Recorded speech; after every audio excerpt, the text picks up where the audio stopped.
5 लाख, 4 लाख, 3 लाख, 10 लाख, 8 लाख, 2 लाख, 50,000, 25,000, 20,000, 40,000 और वो पैसा नहीं दे रहा, आप हार गए कह के कर, फोन लगा कर भैया दे दे रहे, परेशानी है, दे दे रहे भैया, हम तो परेशान हो गए और हार गए, नहीं मिल रहा, बहुत परेशान। तो महाराज किसी भी अष्टमी या नवमी तिथि के दिन आप मां जगत जननी जगदम्बा का शिव के साथ में शिव शक्ति का स्मरण कर कर देवी के नाम की 9 आहुतियां, सूखे बीले की, मतलब बीला जो सूख चुका है, फल जो सूख चुका है, उसकी 9 आहुतियां अग्नि में शंकर और सती के नाम से, शंकर और शिव के नाम से समर्पित करें और आखिरी आहुति जो समर्पित करें उसमें थोड़ा सा भाग तिल का, और तिल भी काली नहीं चढ़ती उसमें, श्वेत तिल का भाग उसके साथ लगाकर समर्पित करें और जिससे धन लेना है उसका नाम लेकर वो समर्पित करें महाराज, उसको सुध आएगी और वो पैसा।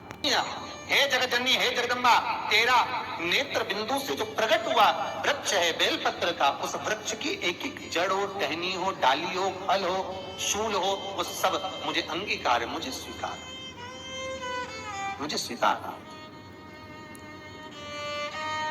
उसका आनंद सुख देने वाला है जगदम्बा।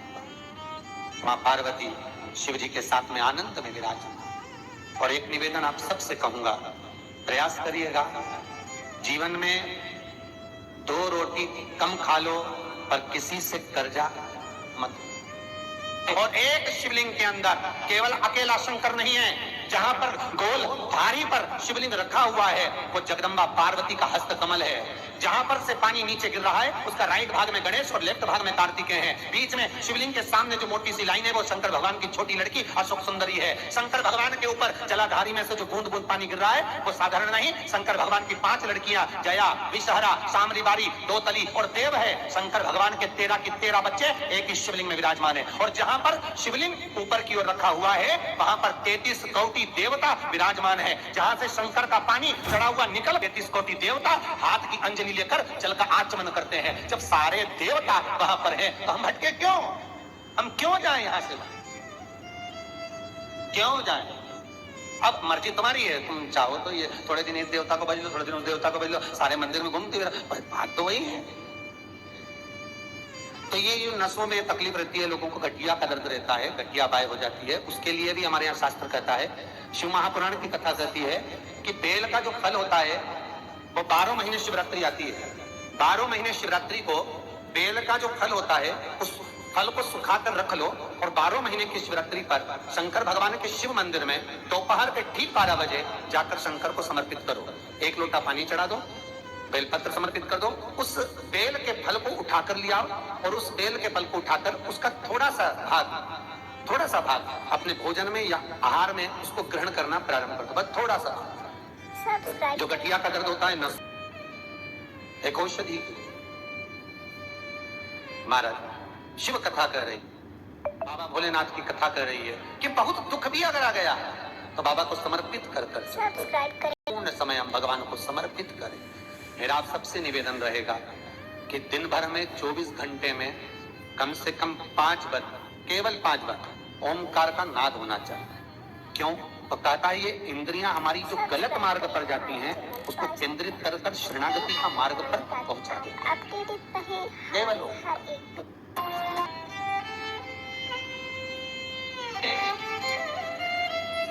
एक परीक्षा में बैठने वाला व्यक्ति, एक परीक्षा में बैठने वाला लड़का लड़की, कोई एग्जाम में बैठ रहा है, कोई परीक्षा में बैठ रहा है और वो एग्जाम निकल नहीं रहा, तो गाय के दोनों सींगों के अग्रभाग, ऊपर का भाग, उसको हमारे यहाँ कैलाश पर्वत माना गया, उस पर शहद लगाकर, उसके अग्रभाग में शहद लगाकर, बेलपत्री के मध्य भाग में उस सींग का शहद लेकर मध्य भाग में लगाकर शिवलिंग पर चिपका दीजिए सामने, और ओमकार का नाद कर कर उस पत्ते को निकाल लीजिए, उसका शहद मस्तक पर चंदन में घोल कर तिलक लगाकर परीक्षा में जाकर बैठिए। आप जितना याद कर कर गए हो आपके सम्मुख में, आपके एग्जाम में वही आएगा जो आपने याद किया है और आप उसको क्लियर कर सकते। महाराज ओमकार के नाद का सुख हम कैलाश पर्वत नहीं जा सकते, हम कैलाश पर नहीं चढ़ सकते, तो कैलाश गौ माता के सींग पर विराजमान। अगर है कि माँ आपके ये मस्तक पर जो अग्रभाग है, सींग जो है, ये हमारे लिए आप कैलाश का भाग ही, कैलाश है माँ। ये प्रेम, ये बात सत्य, ये स्नेह था। शिव महापुराण की कथा कर रही है, भगवान कर रहे हैं, ओमकार का एक नाद ऐसा होता है जो एकाग्र चित्तता को स्थापित कर देता है, इंद्रियों को लाकर भगवान की शरणागति में छोड़ देता है। ताकि आप अपडेटेड रहें भगवान की 21,600 श्वास में से मात्र थोड़ी सी श्वास प्रतिदिन 24 घंटे में से कुछ मालूम पड़े 5 बार, 3 बार, 2 बार ऐसा नाद ओमकार का हो, जिससे हमारा मिलन परमात्मा से हो। हमारा महाराज, भगवान शिव का विवाह जब पार्वती के साथ में हुआ तो पार्वती मैया ने विवाह के पहले जो साधना करी है, जो तप करा है, जो एकाग्र चित्तता धारण करी है, वो साधारण से नहीं रही है। माता की वो साधारण से नहीं, भक्ति प्रबल थी। सब्सक्राइब करें हमारा, तब पार्वती को मिले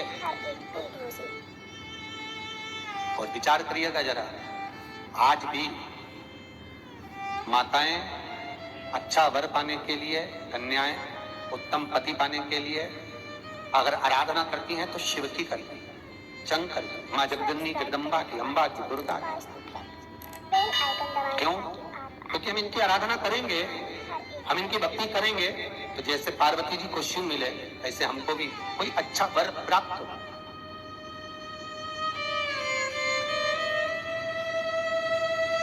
अच्छा वर प्राप्त हो। अच्छा, आपने कभी ध्यान दिया कि जितनी भी माताएं, जितनी भी कन्याएं वो शंकर जी की पूजन करती हैं उत्तम वर पाने के लिए, तो नारायण की पूजन क्यों नहीं करती उत्तम वर पाने के लिए? या ब्रह्मा जी की पूजन क्यों नहीं करती उत्तम वर पाने के लिए? पर पार्वती की पूजन करेंगे और पार्वती मैया का पूजन करेंगे, शंकर जी का पूजन करेंगे उत्तम वर पाने के लिए, पर ब्रह्मा जी का नहीं, नारायण का नहीं। क्यों? क्योंकि माताओं को, कन्याओं को ये मालूम है कि भगवान विष्णु लक्ष्मी जी को ब्याह जरूर लाए हैं, पर भगवान ने लक्ष्मी जी से कह दिया था, हे लक्ष्मी, मैं तुझसे विवाह जरूर कर रहा हूँ, पर तुझे मेरे चरणों में रहना पड़े, तू मेरे चरणों में रहे। तो आपने लक्ष्मी जी का दर्शन करा, कहां पर है वो? भगवान के चरणों में। भगवान ब्रह्मा जी का पूजन कन्याएं वर के लिए क्यों नहीं करती? क्योंकि भगवान ब्रह्मा ने ब्रह्माणी से विवाह करा, और ब्रह्माणी ब्रह्मा से दूर है, और कन्या शिव का इस्तेमाल, पार्वती का पूजन इसलिए करती हैं पति पाने के लिए कि आपके जैसा पति मिले। क्यों?